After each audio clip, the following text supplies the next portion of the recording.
एक औरत के लिए माँ बनना आसान नहीं होता। वो सिर्फ बच्चे को जन्म नहीं देती, वो हर दर्द, हर उम्मीद और हर सपने को जन्म देती है। नमस्ते, मैं रेनू चाहर। मैं आज आपको अपनी प्रेगनेंसी के जरिए माँ बनने के सफ़र पर ले चलती हूँ। डर और दर्द से गुजरी मेरी कहानी का सबसे खूबसूरत पल तब आया जब ईश्वर ने मुझे दी मेरे जीने की वजह, मेरा बेटा दैविक।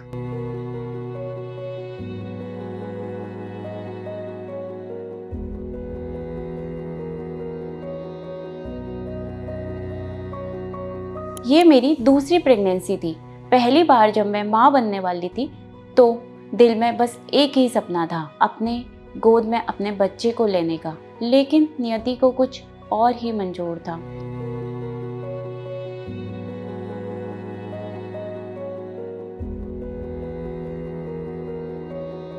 हाई बीपी की वजह से मेरा बच्चा जिंदा नहीं रह पाया। उस पल से मेरी जिंदगी जैसे ठहर सी गई। वही दर्द, वही यादें, हर दिन हर पल मेरे साथ रही। मैं मुस्कुराती थी पर दिल के अंदर बस एक खालीपन था।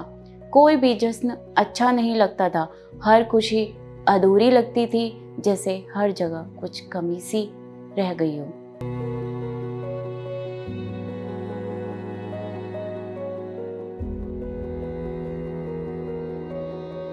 इस बार जब जिंदगी ने मुझे फिर से मौका दिया तो मैंने ठान लिया, डर नहीं बस उम्मीद रखनी है, क्योंकि शायद यही भगवान का तरीका था मुझे नया सवेरा दिखाने का।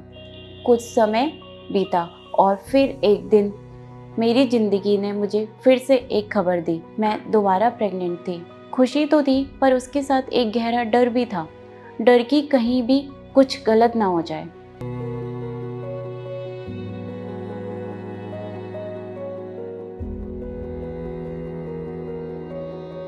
जब हमने दूसरी बार ये खबर सुनी कि हम पेरेंट्स बनने वाले हैं तो मेरे अंदर एक खुशी भी थी और एक डर भी था, क्योंकि लास्ट प्रेगनेंसी में जो हमारे साथ हुआ, जो मेरी वाइफ ने दर्द सहा, एक पति होने के नाते वो मेरे लिए भी एक बहुत मुश्किल की घड़ी थी। मगर इस बार हमने ठान लिया था कि कोई गलती नहीं, कोई कमी नहीं होने दूंगे। हर छोटा सा अल्ट्रासाउंड मेरे लिए एक बड़ी दुआ बन गया था। हर रिपोर्ट आने से पहले दिल की धड़कनें बढ़ जाती थी। रिपोर्ट मिलते ही मैं सबसे पहले अपनी गायनेकोलॉजिस्ट डॉक्टर सोनिया को कॉल करती थी, फिर घर के बड़ों को फ़ोन करती थी।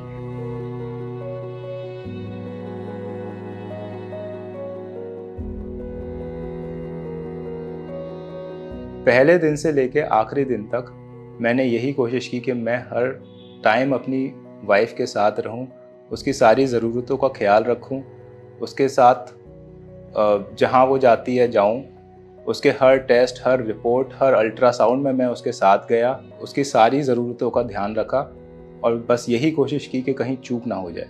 मेरी किस्मत अच्छी थी क्योंकि फिलिक्स हॉस्पिटल मेरे साथ खड़ा हुआ था। डॉक्टर सोनिया को मेरी पूरी हिस्ट्री पता थी। वो सिर्फ एक डॉक्टर नहीं थी, वो मेरी इमोशनल और प्रैक्टिकल सपोर्ट भी थी। उन्होंने मेरी हर छोटी डिटेल को नोट किया, हर प्रिकॉशन का ध्यान रखा। मैं हर बार जब डर जाती तो उन्हें कॉल करती और वो बस यही कहती कि सब ठीक होगा, बस भरोसा रखो। लगभग हम हर तीसरे दिन अल्ट्रासाउंड कराने जाते थे, हम हॉस्पिटल जाते थे, डॉक्टर से कंसल्टेशन करते थे, बीपी, शुगर, इन सब का ध्यान रखते थे, इनको रेगुलर मॉनिटर करते थे। मैं चाहता था कि इस बार हर छोटी से छोटी चीज़ का ध्यान रखा जाए और इन सब में हमारा भरोसा बना नोएडा का फेलिक्स हॉस्पिटल। मैंने उसे इस बार हेल्दी डाइट फॉलो करने के लिए बहुत मोटिवेट किया, हर दिन उसके लिए आसान बनाया, कभी हंसकर, कभी मुस्कुराकर, कभी डांट कर, कभी मोटिवेट करके। मैंने इस बार उसे भरोसा दिलाया कि इस बार कुछ गलत नहीं होगा, इस बार ईश्वर हमारे साथ है, इस बार सब कुछ ठीक होगा।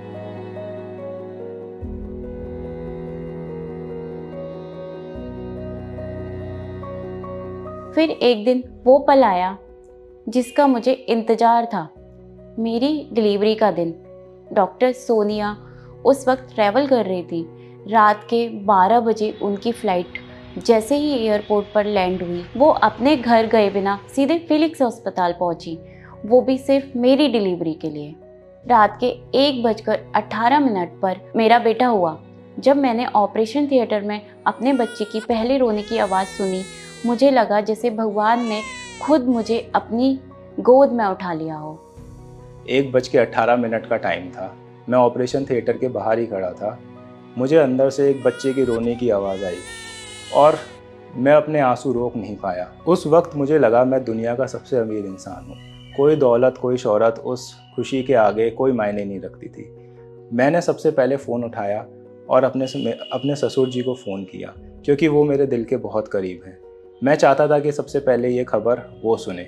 आज भी जब लोग मुझसे बोलते हैं कि दैविक आपके जैसा दिखता है, तो मेरे अंदर एक अजीब सी खुशी होती है, एक अजीब सा सुकून होता है। मैं ये सुकून बयान नहीं कर सकता, मगर मुझे ऐसा लगता है कि मेरी सारी दुआएं, सारी प्रेयर्स सब सफल हो गई हैं। वो मेरी ज़िंदगी का सबसे कीमती पल था। फिलिक्स हॉस्पिटल का पूरा स्टाफ मेरे साथ खड़ा रहा। फिर चाहे वो चाइल्ड स्पेशलिस्ट डॉक्टर नीरज हो या जनरल सर्जन रितेश अग्रवाल हो, हर किसी को बस मेरी और मेरे बच्चे की चिंता थी। अगले दिन डॉक्टर प्रभात ने मेरे बच्चे को देखा और आज वही उसके पीडियाट्रिशियन हैं। मुझे सच में लगता है कि दैविक उन्हें देखते ही ठीक हो जाता है। मैं दिल से धन्यवाद करना चाहूँगी फिलिक्स हॉस्पिटल के चेयरमैन डॉक्टर DK गुप्ता का, क्योंकि मेरा केस बहुत ही क्रिटिकल था। डॉक्टर DK गुप्ता सर इस केस में डायरेक्टली इन्वॉल्व हुए। रात के 12 बजे जब मेरे हस्बैंड ने उन्हें कॉल किया तो उन्होंने न सिर्फ फ़ोन उठाया बल्कि उन्हें आश्वासन दिया कि सब कुछ ठीक होगा, और रात के 4 बजे तक मेरे केस में डायरेक्टली इन्वॉल्व रहे और उन्होंने पर्सनली पूरे केस को मॉनिटर किया। अगले दिन उन्हें ट्रैवल करना था, लेकिन इसकी चिंता किए बिना उन्होंने अपनी नींद और आराम छोड़कर मेरी देखभाल ऐसे की जैसे मैं उनके परिवार का हिस्सा हूँ। जब ये हस्बैंड वाइफ मुझसे मिलने आए और जब मुझे पता लगा कि इनकी लास्ट प्रेगनेंसी का जो एक्सपीरियंस है वो बहुत ख़राब था, कहीं ना कहीं डॉक्टर, स्टाफ, हॉस्पिटल और पेशेंट सब ने मिल के काम किया, परंतु जो बच्चा था, बेबी था, वो सर्वाइव नहीं हो पाया। और लास्ट ट्राइमेस्टर में, लास्ट मंथ में, कुछ दिनों पहले डिलीवरी के सडनली ब्लीडिंग स्टार्ट हो गई। रश किया इन्होंने हॉस्पिटल में, डिस्पाइट दैट एवरीथिंग, और बेबी को बचा नहीं पाए बिकॉज ब्लीडिंग इतनी ज़्यादा हो गई थी कि बच्चे की जो ऑक्सीजन सप्लाई थी वो कंप्रोमाइज़ हो गई थी। जब मुझे ये सारी हिस्ट्री पता लगी तो मैंने डॉक्टर की टीम बनाई, जिसमें गायनेकोलॉजिस्ट थी, पीडियाट्रिशियन था, एनास्थेटिस्ट था, फीटल मेडिसिन के डॉक्टर्स थे। इन सब ने मिलकर इनकी डिटेल्ड हिस्ट्री ली, एग्जामिनेशन लिया, पास की रिपोर्ट्स देखी, पास की हिस्ट्री ली, हर पॉइंट को रिव्यू किया गया, असेस किया गया कि कहाँ गलतियाँ हुई थी और कहाँ गलतियाँ हो सकती हैं, उन सब चीज़ों को देखा गया। इसी उद्देश्य से हम सब ने एक बीड़ा उठाया कि इस डिलीवरी को हैप्पी और हेल्दी डिलीवरी में कन्वर्ट करेंगे। जो मैं था उस समय, मेरी भी कुछ काम था, मैं भी इसमें आउट ऑफ नोएडा था, मैं लखनऊ में था उस समय। सडनली रात को इनके हस्बैंड का फ़ोन आता है मेरे पास कि मेरी धर्मपत्नी, मेरी वाइफ के लेबर पेन स्टार्ट हो गए हैं, और ही वॉज वेरी अफ्रेड, बहुत फियरफुल थे। मैं भी बहुत शॉक्ड हो गया बिकॉज मैं नहीं था वहाँ पे, तो मुझे लग रहा था कहीं ऐसा ना हो, कुछ मैं दूर हूँ तो शायद चीज़ें उतने अच्छे से ना हो पाएँ और कुछ कॉम्प्लिकेशंस ना हो। जो डॉक्टर थी वो एयरपोर्ट पे थी, वापस आ रही थी केरला से। एयरपोर्ट से उसने पेशेंट को फ़ोन किया, एश्योर किया कि don't worry, I will reach by 12:30, मैं पहुँच जाऊँगी रात को, और एज अर्ली एज सुन हम लोग बच्चे को बाहर कर देंगे, सो दैट कोई कंप्रोमाइज ना हो, पुराना जैसा एक्सपीरियंस दोबारा ना हो किसी के लिए भी।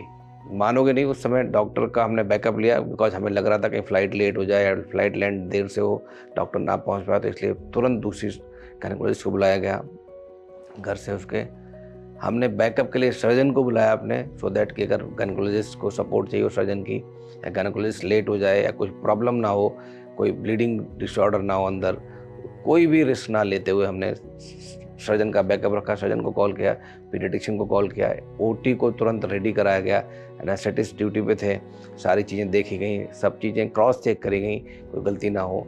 ब्लड बैंक को रेडी किया गया, ब्लड अगर चाहिए हो तो ब्लड की आवश्यकता हो तुरंत ब्लड मिल जाए, ब्लड ग्रुप मैच पॉजिटिव पहले से हमारे पास था इनका। मैं रात के 12:30-1 बजे के आसपास पूरा वहीं से फ़ोन पे कोऑर्डिनेट कर रहा था। एंड जब डॉक्टर चांस की बात है, जब तक डिलीवरी में ओटी में शिफ्ट किया तब तक दोनों डॉक्टर आ चुकी थी। पहली गायनेकोलॉजिस्ट जो रेगुलर इनको देख रही थी वो भी अंदर थी ओटी के अंदर, दूसरी बैकअप वाली गायनेकोलॉजिस्ट भी अंदर थी, तीसरे सर्जन वहाँ पे साथ में थे, एनेस्थेटिस्ट साथ में थे, बच्चों के डॉक्टर पीडियाट्रिशियन और नियोनेटोलॉजिस्ट साथ में, निक्कू बिल्कुल रेडी था, NICU जिसको बोलते हैं, और साथ में ब्लड बैंक रेडी था, हर चीज़ रेडी थी। इंसिजन दिया गया, एनेस्थीसिया दिया गया, पहले सब कुछ देखते हुए सारे जितने भी प्रिकॉशंस लेते हुए जो एसेप्टिक प्रिकॉशंस लेते हैं, एनेस्थीसिया दिया गया। उसके बाद बिकॉज पहली डिलीवरी सीजरियन सेक्शन था, सीजरियन नहीं होना था, फिर नॉर्मल डिलीवरी कोई सवाल ही नहीं था, तो इसमें कोई डाउट नहीं था। इन्होंने कंसेंट तुरंत दे दी, इन्होंने डिले नहीं किया किसी तरह से। पेशेंट के लिए मैं धन्यवाद बोलूँगा, इन्होंने किसी चीज़ में डिले नहीं किया, हम सब पे पूरा भरोसा रखा। इंसिजन दिया गया, जब इंसिजन दिया गया और बेबी आउट होने की वाला था, तो उसमें जब बेबी आउट हुआ तो जब कराई थी पहले, तो मुझे लगता है वो ओटी में जो गूंज थी कराई की, जो उसकी किलकारी थी, सबको उसने कहीं ना कहीं मुस्कुराहट से भरपूर कर दिया। सब लोग हैप्पी थे, प्रसन्न थे। मुझे डॉक्टर ने तुरंत फ़ोन किया, डॉक्टर रितेश ने मुझे फ़ोन किया कि सर सब कुछ ठीक हो गया है, she is blessed with baby boy. बहुत खुश हुआ मैं, अब मुझे रात को नींद नहीं आई और सब बहुत खुश थे। Everybody was very happy. घर में, परिवार में, हॉस्पिटल में हम सब बहुत हैप्पी थे कि हम सबकी मेहनत सफल हो गई। प्रीवियस ट्रैजिक इवेंट की वजह से रेनू काफ़ी इमोशनल डिस्ट्रेस में था एंड काफ़ी एंक्शियस था अबाउट हर प्रेजेंट प्रेगनेंसी। तो apart from the medical care we had to give her a lot of emotional counselling and apart from the regular medications हमने उसके लिए स्टार्ट किया इकोस्पिरिन एंड एंटीकोएगुलेंट हेपरिन। इनका pregnancy एक closely monitored pregnancy था, जिसमें हम इम्पोर्टेंस दिया था proper BP monitoring, regular investigations and fetal monitoring. इनका अराउंड 34 वीक्स में she developed the acute urticaria probably due to an allergic reaction and इनको हमारा हॉस्पिटल में emergency team and dermatologist doctor Saurabh had seen her. She was started on steroids and she was hospitalized for 3 to 4 days during this event. तो इस time भी उनका maternal monitoring और baby का monitoring चला था and as her symptoms weaned, her steroids were weaned off and she was discharged after 3 to 4 days. Again उसका हमने हॉस्पिटलाइज किया for around 35 weeks and she was regularly monitored with her close fetal monitoring. हमने plan किया इसका cesarean delivery around 37 weeks with careful monitoring till then. So beyond 36 weeks in hospital she had developed leaking and we had planned a emergency LSES. So we delivered a healthy baby, male baby, 3.3 kg and today we are happy for her.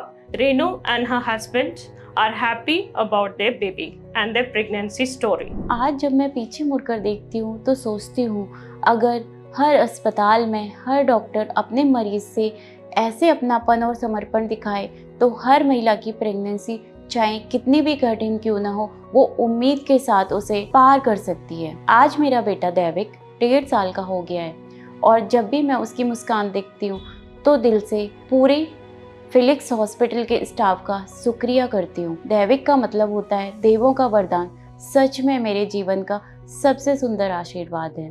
आखिर में मैं बस यही कहूँगी, हर माँ का डर उसकी ताकत बन सकता है। बस भरोसा रखो खुद पर, भगवान पर और अपने डॉक्टरों पे। मैं दुनिया के हर पिता से ये कहना चाहता हूँ कि कभी घबराइएगा नहीं। अगर आपको ऐसा लगता है कि भगवान आपको परख रहे हैं तो घबराना नहीं है, क्योंकि उसके बाद मिलने वाली खुशी आपके सारे दुख दर्द मिटा देता है। दैविक ना सिर्फ हमारा बेटा है, हमारी उम्मीद, हमारी आस्था, हमारा विश्वास है।